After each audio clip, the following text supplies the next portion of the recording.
Mga idol, ito yung puno ng ratan, oh, maliit pa. Ito yung maganda pang fencing sa farm.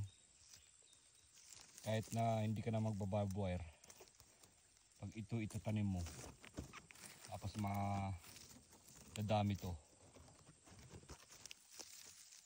Daig pang naka-barbed wire na fencing. So, tumubo lang to sa ilalim ng kawayan.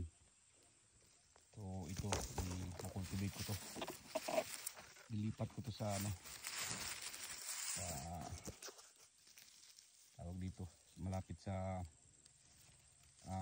fence. Pag ito lalaki, kuha na naman tayo ng similya at tatanim tayo.